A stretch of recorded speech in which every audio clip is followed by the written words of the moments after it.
Hello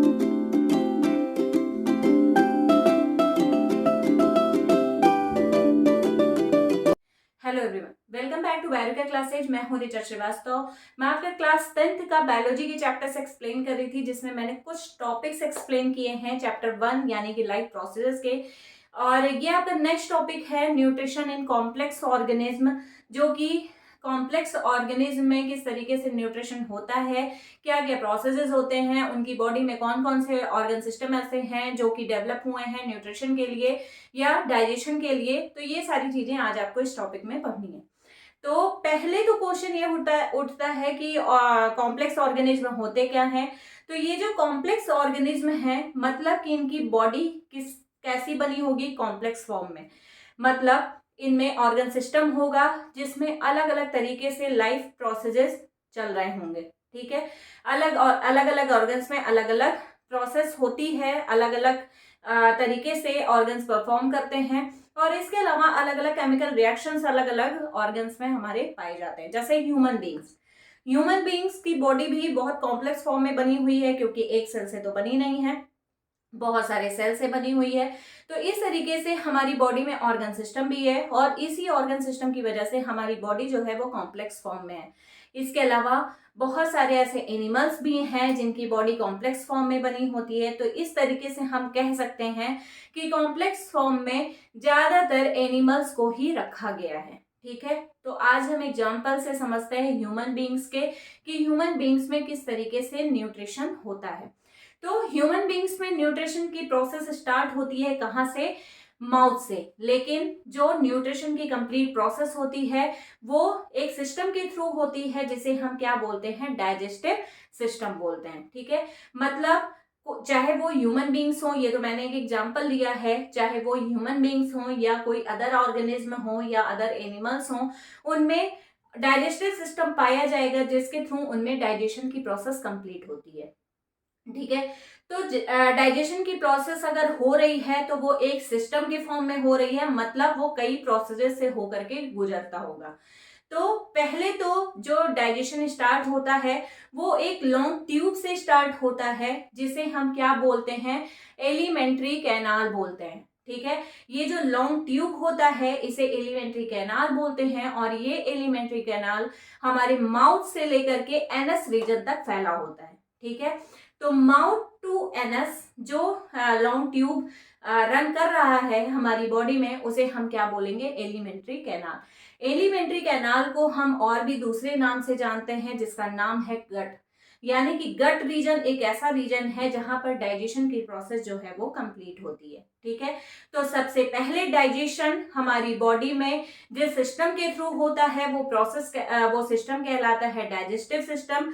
और digestive system में जो प्रोसेस परफॉर्म हो रहा है वो प्रोसेस क्या कहलाएगा? डाइजेशन कहलाएगा। ठीक है, तो एलिमेंट्री कैनाल में डाइजेशन की प्रोसेस स्टार्ट हुई। फिर उसके बाद वहां पर अलग अलग केमिकल रिएक्शंस के थ्रू जो फूड मटेरियल होता है उसे ब्रेक डाउन करके अनडाइजेस्टेड मटेरियल को हमारी बॉडी से बाहर निकाल दिया जाता है। और जो डाइजेस्टिव मटेरियल होता है वो हमारी बॉडी में एसिमिलेशन की वजह से वो हमारी पूरी बॉडी में रन करता है, और ब्लड के थ्रू वो रन करता है, जिसकी वजह से हमारी बॉडी में क्या आती है? एनर्जी आती है। ठीक है, तो मतलब डाइजेशन और एसिमिलेशन या एब्जॉर्प्शन की जो प्रोसेस है ये कहाँ पर हो रही है? एलिमेंट्री कैनाल में। तो हम ये कह सकते हैं कि जो डाइजेशन है और एलिमेंट्री कैनाल, इसे हम ज्वाइंटली, मतलब ये जो प्रोसेस परफॉर्म हो रही है ये एलिमेंट्री कैनाल में परफॉर्म हो रही है या ये गट रीजन में परफॉर्म हो रही है। ठीक है, तो देखते हैं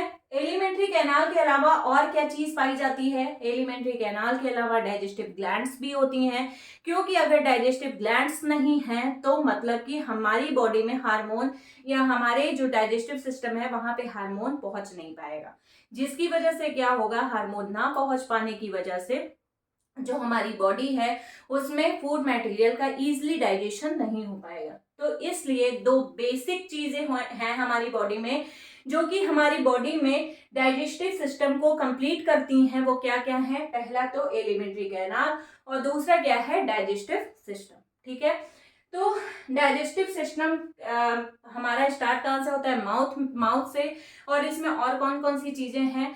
पहला तो है माउथ, दूसरा क्या होता है ओइसोफेगस, तीसरा होता है हमारा स्टमक, चौथा क्या होता है हमारा स्मॉल इंटेस्टाइन और पांचवा क्या होता है हमारा लार्ज इंटेस्टाइन। मतलब ये 5 चीजों से मिलकर के हमारा डाइजेस्टिव सिस्टम बना होता है। ठीक है, पहला माउथ, दूसरा ओइसोफेगस, तीसरा स्टमक, चौथा स्मॉल इंटेस्टाइन और पांचवा क्या है लार्ज इंटेस्टाइन। ठीक है, तो ये 5 चीजों से मिलकर के हमारा डाइजेस्टिव सिस्टम बना है।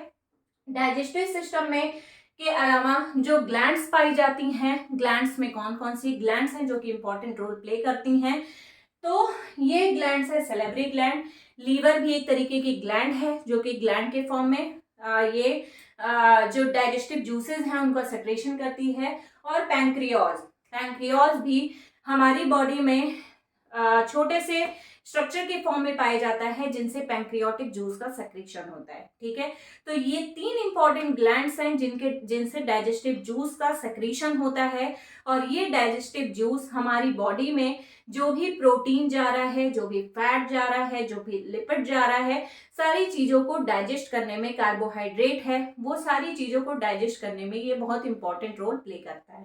ठीक है, तो ग्लैंड्स हो गई। फिर एलिमेंट्री कैनाल हमारी बॉडी में जो फैला हुआ है वो लगभग 9 मीटर इसकी लेंथ होती है। ठीक है, 9 मीटर लॉन्ग ट्यूब के फॉर्म में ये पाया जाता है जो कि माउथ से लेकर के एनस तक फैला होता है। ठीक है, तो ह्यूमन का अगर डाइजेस्टिव सिस्टम की बात की जाए तो ह्यूमन डाइजेस्टिव सिस्टम में मेन 5 स्ट्रक्चर्स हैं या 5 ऑर्गन्स हैं जो कि इंपॉर्टेंट रोल प्ले करते हैं। पहला माउथ, दूसरा ओइसोफेगस, तीसरा स्टमक, चौथा स्मॉल इंटेस्टाइन और पांचवा लार्ज इंटेस्टाइन। ठीक है, इसके अलावा डाइजेस्टिव ग्लैंड्स होती हैं जो कि फूड मटेरियल को डाइजेस्ट करने में इंपॉर्टेंट रोल प्ले करती हैं। अगर ये ग्लैंड्स ना रहें तो इनसे डाइजेस्टिव जूसेस का सेक्रीशन नहीं होगा और ये डाइजेस्टिव जूसेस फिर हमारे फूड को डाइजेस्ट नहीं कर पाएंगे। ये डाइजेस्टिव जूसेस पहुंचते कैसे हैं हमारे ऑर्गन्स तक, मतलब हमारे जो डाइजेस्टिव सिस्टम में जो ऑर्गन्स हैं उन तक कैसे पहुंचते हैं, तो इनसे एक डक्ट निकली होती है। ठीक है, मतलब हर डाइजेस्टिव ग्लैंड से एक एक डक्ट निकली होती है। डक्ट मतलब एक पैसेज निकला होता है और उसी पैसेज के थ्रू क्या होता है, जो डाइजेस्टिव जूसेस होते हैं वो एक जगह से दूसरी जगह पर पहुंच जाते हैं। ठीक है, तो ये डक्ट्स क्या करती हैं, ये डाइजेस्टिव जूसेस को उस ऑर्गन तक पहुंचाती हैं जहां पर भी प्रोटीन, कार्बोहाइड्रेट या लिपिड का डाइजेशन होना होगा। ठीक है, तो ये डाइजेस्टिव ग्लैंड्स पाई जाएंगी। और जो हमारा एलिमेंट्री कैनाल है इसकी लेंथ कितनी होती है, लगभग 9 मीटर लॉन्ग, इस लॉन्ग ट्यूब के फॉर्म में ये हमारी बॉडी में रन करता है। ठीक है, और एलिमेंट्री कैनाल को हम और किस नाम से जानते हैं, इसे गट के नाम से भी जानते हैं। ठीक है, तो बहुत सारे ऐसे ऑर्गेनिज्म भी हैं जिनमें गट रीजन होता है और यही गट रीजन क्या करता है, इनमें डाइजेशन में इंपॉर्टेंट रोल प्ले करता है। तो आज का टॉपिक इतना ही। अब कल से डाइजेशन किस तरीके से होता है, कहाँ पर किस चीज का डाइजेशन होता है, वो मैं आपको नेक्स्ट वीडियो में एक्सप्लेन करूंगी। Thank you.